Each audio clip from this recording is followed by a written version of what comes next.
মিশা সওদাগর বাংলা চলচ্চিত্রের এ সময়ের দাপুটে খলনায়ক। এমন কোনো খারাপ কাজ নেই পর্দায় তাকে করতে দেখা যায় না।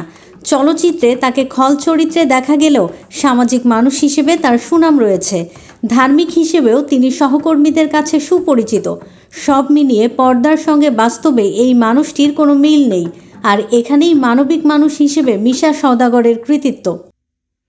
অন্য 10 জন মুসলিম ধর্মাবলম্বীর মতো কোরবানির ঈদ মিশা সওদাগরের জন্য বিশেষ কিছু।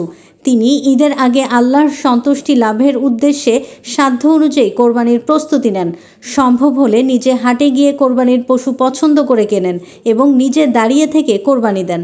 হাটে গেলে প্রতিবারই তাকে নানাবিধ বিড়ম্বনায় পড়তে হয়। এমনই একটি ঘটনার স্মৃতিচারণ করে মিশা সওদাগর বলেন, একবার অভিনয় করে ভালো পেমেন্ট পেয়েছিলেন তিনি। ফলে নিজেই গরু কোরবানি দেওয়ার সিদ্ধান্ত নেন। ভাবনা অনুযায়ী গরু কিনতে হাটে গেলেন, কিন্তু হাটে গিয়ে এমন পরিস্থিতির মুখোমুখি হতে হবে কখনো ভাবেননি তিনি। হাটে এমনিতেই প্রচুর ভিড়। ওই ভিড়ে তিনি নিজেই গরু হয়ে গেলেন, কারণ সবাই চিনে ফেলেছে। এমন অবস্থা হলো যে গরু দেখা বাদ দিয়ে সবাই মিশাকে দেখছে। এক পর্যায়ে এত ভিড় জমে গেল যে সামলানোই মুশকিল হলো। তখন তার ছেড়ে দে মা কেঁদে বাঁচিয়ে অবস্থা হলো। তখন হাটের ইজারাদাররা মিশা সওদাগরকে সেখান থেকে সরিয়ে নিয়ে গেল। তারা মিশাকে স্টেজে বসিয়ে গরু দেখালেন।